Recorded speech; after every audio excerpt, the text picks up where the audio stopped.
बिस्मिल्लाहिर्रहमानिर्रहीम। मैं हूं इकबाल जंजुआ।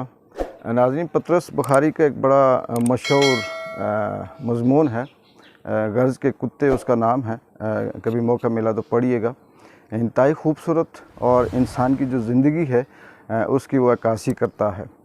उस पर वो लिखते हैं, एक बड़ा लंबा है, मैं मुख्तसर आपको बताता हूँ कि बादशाह ने अपने वज़ीर से कहा कि 3 सवाल हैं, अगर इन 3 सवालों के तुम जवाब दे दो तो ये आधी बादशाही तेरी है, और अगर तुम इन सवालों का जवाब नहीं दे सकते तो तेरा सर मैं कलम कर दूंगा।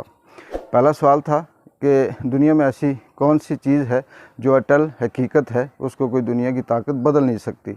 दूसरा ये कि दुनिया की ऐसी कौन सी चीज़ है जो इंतहाई खूबसूरत है और उसके लिए सारी दुनिया मरती है, लेकिन वो एक धोखा है।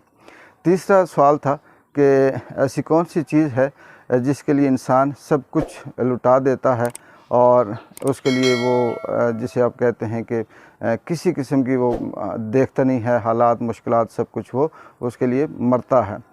वो जो वज़ीर था उसने सोचा ये बड़े आसान सवाल हैं। वो निकला बाहर, उसने अपनी पूरी दुनिया के दानिश्वर, राइटर, बड़े बड़े अदीब और जितने भी थे वो सारे जमा किए, वज़ीर मशीर, उनसे ये तीनों सवाल रखे।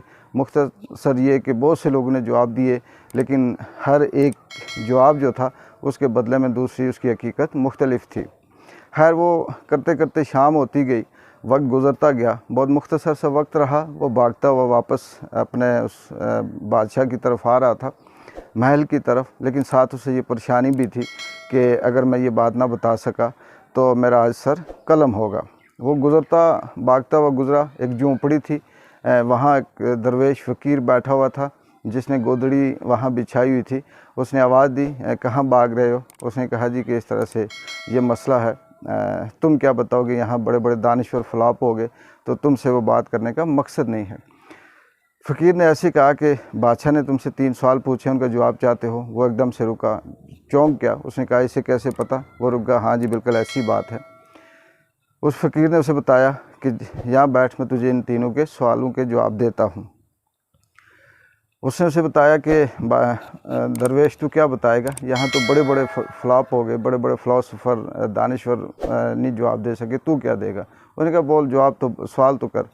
उसने कहा, जी पहला सवाल ये है कि दुनिया की ऐसी कौन सी चीज़ है जो अटल हकीकत है, जिसको टाला नहीं जा सकता, लेकिन लोग उसको नापसंद करते हैं या उसे पसंद नहीं करते। मैंने कहा, ये कौन सी बड़ी बात है? ये तो एक मौत है, और मौत अटल हकीकत है, इसे कोई भी नहीं टाल सकता और ये लोगों को पसंद भी नहीं है। दूसरी, उसने कहा कि दुनिया की ऐसी कौन सी चीज़ है जो इंतहाई खूबसूरत है, सब चाहते हैं कि उनके पास रहे, लेकिन वह एक धोखा है। मुख्तसर बताता हूँ कि फ़कीर ने कहा, ये भी कोई बड़ी बात नहीं है, ये तो सबको पता है कि ज़िंदगी एक अटल, ज़िंदगी एक बड़ी खूबसूरत है, हर एक चाहता है कि वो ज़िंदा रहे, लेकिन ये एक धोखा है, वो ज़्यादा देर ज़िंदा नहीं रह सकता। तीसरा ये था कि ऐसी कौन सी चीज़ है जिसके लिए इंसान सब कुछ करने के लिए तैयार होता है? क्या है ऐसी हकीकत कि जो आप कह सकते हैं कि इंसान की धोखा ही है, लेकिन उसके लिए इंसान अपने पराये दूसरा तीसरा सब छोड़ देता है, उसके पीछे कुछ नहीं रहता। फ़कीर ने कहा कि मैं इस जो सवाल का जवाब ऐसे नहीं दूंगा, इसका जवाब देने के लिए मैं तुझसे एक डिमांड करता हूँ, वो तूने पूरी करनी है। उस फ़कीर के पास एक कुत्ता था। फ़कीर ने अपना एक दूध का प्याला कुत्ते को दिया। कुत्ते ने वो दूध का प्याला आधा सा पिया और वापस वो शख्स को कहता है कि ये ले, ये प्याला दूध का जो कुत्ते का जूठा है, ये तुम पियो। वो शख्स ने इनकार किया। उसने कहा कि नहीं यार, मैं कुत्ते का जूठा नहीं पीता, ये तो कोई बात नहीं है। उसने कहा, ठीक है, ना पियो, अगर नहीं पियोगे तो बादशाह सलामत तुम्हारा सर कलम कर देंगे, अगर पीते हो तो तुम्हें तुम्हारे सवाल का जवाब मिल जाएगा।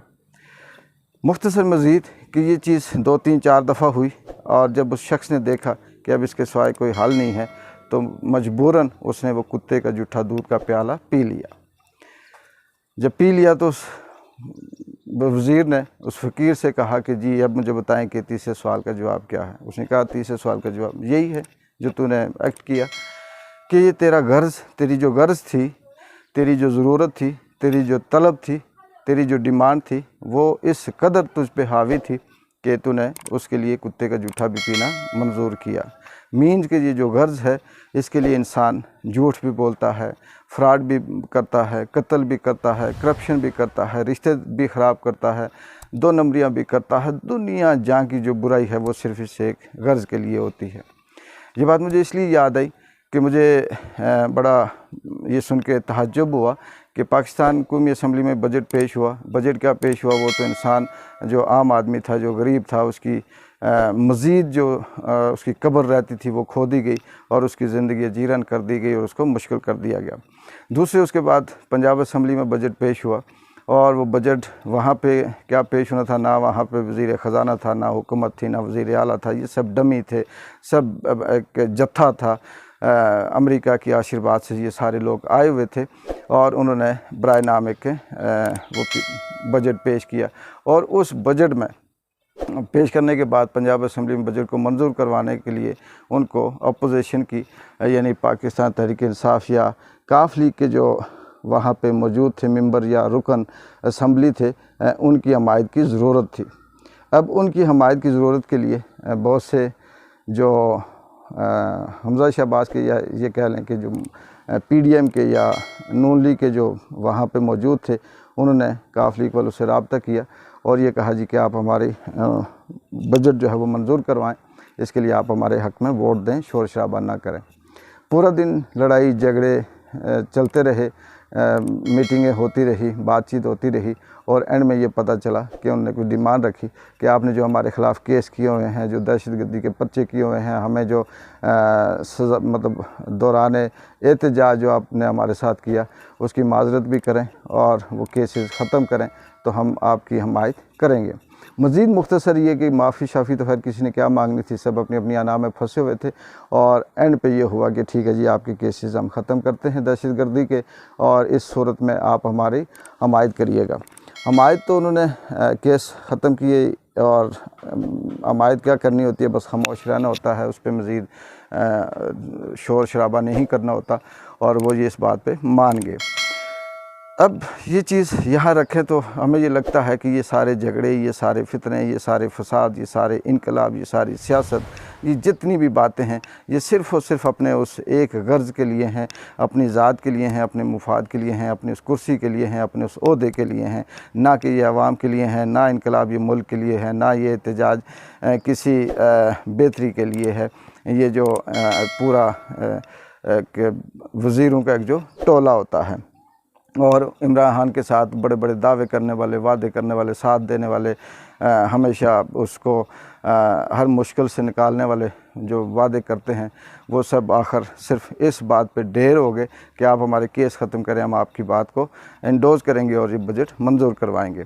कौमी असम्बली में जो बजट पेश हुआ, इस्माइल मुफ्ती माशाल्लाह मैं क्या बात करूं कि हैरत इस बात पे होती है कि मुफ्ती इस्माइल ने जो बजट पेश किया वो उसने हर क्या किया होगा, उसको सारी चीज़ बताई गई होगी, लेकिन इसके ऊपर दुख की बात यह है कि IMF ने कहा कि हम अभी विज़िट करेंगे, हम देखेंगे कि अगर ये बजट हमारी मर्ज़ी के मुताबिक है, हमारी रिक्वायरमेंट पूरी करता है तो हम आपको कर्ज़े देंगे, अगर ये नहीं करता तो हम इस पे सोचेंगे और अभी कर्ज़े नहीं दिए गए और उस पर मज़ीद आगे बात करेंगे। मतलब कहने का ये है कि ये जो बजट है इसमें मज़ीद आवाम के ऊपर महंगाई का जो बम है वो गिरेगा और हैरत इस पे भी है कि हुकूमत ने उस महंगाई का नाम मुश्किल फ़ैसले रख दिए और मज़ीद ये कि हमें मुश्किल फ़ैसले करने पड़ेंगे, मज़ीद महंगाई करनी पड़ेगी, मज़ीद गरीब और आम आदमी को उसकी ज़िंदगी जीना उसका मुश्किल करेंगे, उसके बाद हम आपको कर्ज़े देंगे। ये वो मौजूदा हुकूमत है, चाहे वो पंजाब असम्बली की हो या कौमी असम्बली की, जो ग़ुलाम दर ग़ुलाम और एक वो जत्था है जो मुकम्मल तौर पर अमेरिका के चरणों में बैठा हुआ है और अमेरिका के कहने पे चल रहा है और इनके पीछे जो ताकतें हैं, इनके पीछे जो इनको सपोर्ट कर रहे हैं, वो भी इस बात की हमायत करते हैं कि PTI भी कबूल है और इसके सारे जो रुकन हैं उनको हम तोड़ कर इधर उधर दूसरी जमातों में भेज देंगे, उनको इलेक्शन भी लड़ाएंगे, लेकिन हमें इमरान खान कबूल नहीं है।